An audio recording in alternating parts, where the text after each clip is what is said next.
Good morning everyone. আজকে হচ্ছে বুধবার, সকাল সকাল ঘুম থেকে উঠে গেছি। আর সকালবেলাতে না হালকা রোদ্দু উঠেছে, তার সাথে একটা হালকা ঠান্ডা হাওয়া দিচ্ছে, বেশ ভালো লাগছে। এখন 8:15 মতন বাজে। এখানে আমার আর মায়ের চাটা হচ্ছে, আর এই যে ম্যাডামের হরলিক্স, আর তার সাথে 4টে বিস্কিট। এই যে চা। গুড মর্নিং মা, ঘুমাচ্ছে রাতে? খারে গুড মর্নিং। আজকে আর মেয়েকে স্কুলে পাঠাবো না, অ্যাকচুয়ালি আজকে ওকে ন্যাড়া করানোর প্রোগ্রাম আছে, পুরো একদম টাক করাবো। খুর দিয়ে চেঁচে আজ পর্যন্ত ওর মানে খুর দিয়ে চাচা হয়নি, এমনি ছোট ছোট করে দিয়েছে। রান্না বান্না সবকিছু সেরে একটু তাড়াতাড়ি যাবো, কারণ সময় লাগে, কারণ সালনে তো এমনিই ভিড় হয়। আর ও যা অত্যাচার করে, মোটামুটি চুল কাটতে 1 ঘন্টা টাইম লেগেই যায়। ন্যাড়া হবি তো? ঠিক তো? হ্যাঁ।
কপাল খারাপ কাকে বলে। আমি এখানে মুড়ি আর চিনি রেডি করেছি, এখানে চিড়েটা ধুয়েছি দুধ দিয়ে খাবো বলে, আর এখানে দেখো দুধ দাই ছানা কেটে গেছে। এবার কি করব, দুধ তো আর আনা নেই বাড়িতে, মুড়িতে চিনিও দিয়ে দিয়েছি। এই তো দুধে ছানা কেটে গেছে। এই যে মাকে মুড়ির মধ্যে ডাল দিয়ে দিয়েছি, মা ডাল মুড়ি খেয়ে নিক, আর আমি এটা কলা দিয়ে মেখে খেয়ে নেবো। যাই হোক, আজকে ভালো করে ব্রেকফাস্ট করাটা কপালে নেই, কি করবো। আর গরমের মধ্যে না রান্নাঘরে বেশিক্ষণ থাকলে পুরো ঘেমে যায়। বাকি আর একটা রান্নাই রয়েছে, সেটা হচ্ছে এইটা, কালকে বাজার থেকে নিয়ে এসেছিলাম এটা।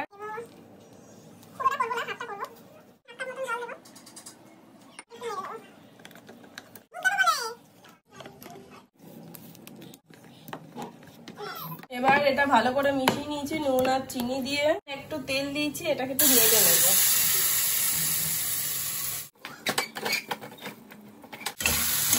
তাহলে শাক হয়ে গেছে, আর এটাকে আমি এভাবে দিয়ে দিয়েছি, এটা এখন 20 মিনিট এরকম থাকবে, তারপর এটা কেটে নেব। ব্রেকফাস্ট কমপ্লিট তো হয়ে গেছে, মাসি এসেছে, কাজটা হলে যাবো মেয়েটাকে নিয়ে চুলটা কাটাতে।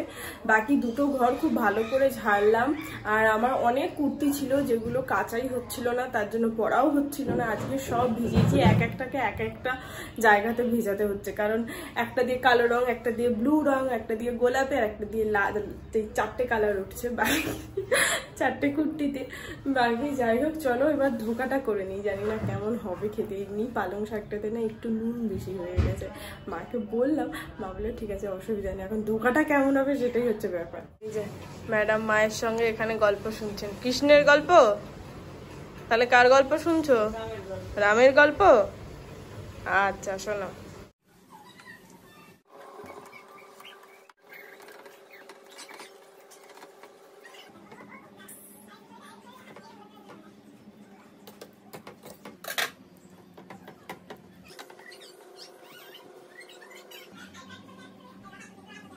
বেসন দিয়েছি, এবার বেসন দিয়ে মেখে নেব।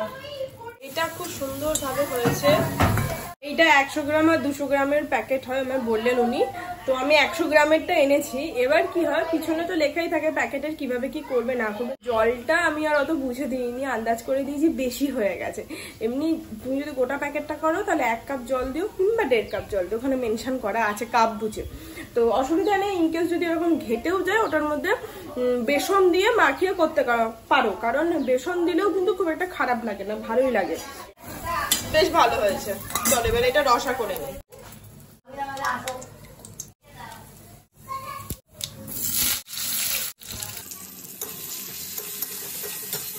এই যে টমেটো আছে, আদা আছে, জিরের গুঁড়ো আর হলুদ, নুন।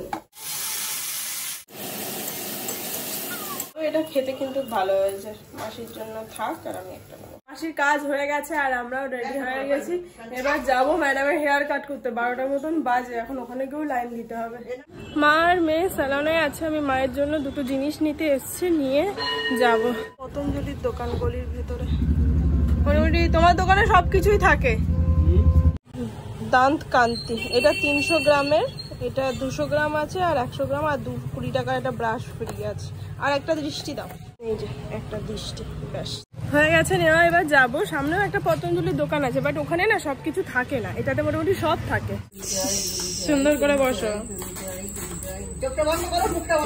কত জল, এই 3 বছরে প্রথম।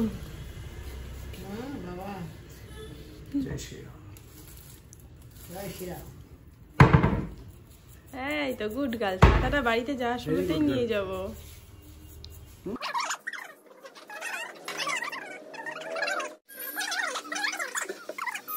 দেখা দারুণ লাগছে, সুন্দর হয়েছে, খুব গুড গার্ল ছিল। 2 মিনিট। মাথায় কি ওটা? মাথায় না না দরকার নেই। এই যে এইটা নেড়া, দেখি নেড়া রে, সাবধান, এখন যেন লাগে না। চুল কোথায়?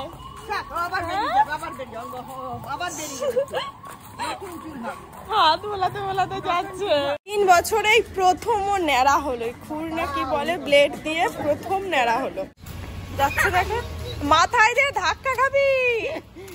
স্নান হয়ে গেছে, পড়বে, ভাতও বেড়ে নিয়েছি সবার। এবার খেতে বসবো, খিদে পেয়ে গেছে।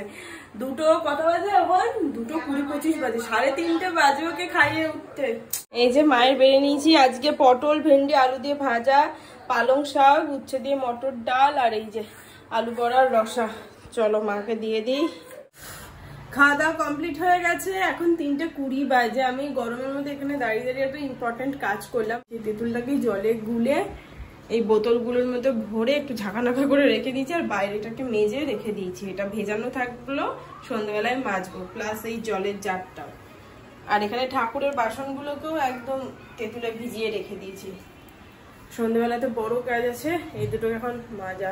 বাকি এখন 3:20 বাজে, এবার যাবো, ফল খেয়ে শোবো। ভালো করে মেজে নিয়েছি ঠাকুরের বাসনগুলো, তেঁতুলে তো অবশ্যই ভিজিয়ে রেখে দিয়েছিলাম।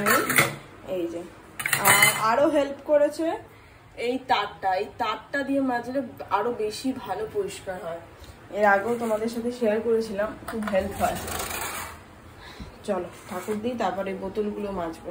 এখানে বোতলগুলো পরিষ্কার করে নিয়েছি, মোটামুটি হয়েছে। এই করতেই আমার মোটামুটি সারা সন্ধ্যেটা কেটে গেল। এই যে চাও খাওয়ার সময় পাইনি। এখানে রাতে রান্নাটা বসিয়ে দিয়েছি, আলু কুমড়ো দিয়ে ভাজা। তো গুড ইভিনিং এভরিওয়ান। এই গরমের মধ্যে কিচেনে থাকাটা একটা কষ্টের ব্যাপার, কিন্তু যাই যেটা হোক, এপাশে ডালটা বসাবো, তারপর রুটি করবো। রাতের ডিনার রেডি ননায়ের। এখানে আলু কুমড়ো ভাজা, রুটি, আর এই যে ডাল, আর এই যে আমারও রুটি হয়ে গেছে, খাও। ম্যাডাম এখানে আমার জন্য রুটি করছেন। হয়েছে? হয়েছে? হয়নি এখনো? টেকু বাবু হয়নি? টেকু বাবু তরকারিটা ভালো হয়েছে কি? Thank you. দেখি রুটিটা, দেখি রুটিটা কিন্তু দারুণ হয়েছে। দেখি তোলো তোলো, ওটা তোলো, দারুণ হয়েছে। একটা ফুচকা হয়েছে মোটামুটি বলতে গেলে। নাও চলো এবার খেয়ে নাও। বাবামের রাতের ডিনার কমপ্লিট হয়ে গেছে। মায়ের শরীরটা একটু খারাপ, গ্যাস মতন হয়ে গেছে, তো মা রাত্রিবেলা তোর জন্য জলমুড়ি খাচ্ছে। আর আমার ডিনার রুটি, আলু কুমড়ো ভাজা, আর ডাল। নেরুদি টাটা, গুড নাইট। মামাকে কালকে স্কুলে পাঠানোর ইচ্ছা আছে কি পাঠাবো বলতে গেলে। বাকি চলো আজকের এই ব্লগটা এখানেই শেষ করছি। দেখা হচ্ছে আগামীকাল নতুন অ্যান্ড ফ্রেশ একটা ব্লগের সঙ্গে। ততক্ষণ সবাই খুব ভালো থেকো, সুস্থ থেকো, আর অবশ্যই সাবধানে থেকো। Tata and good night, by.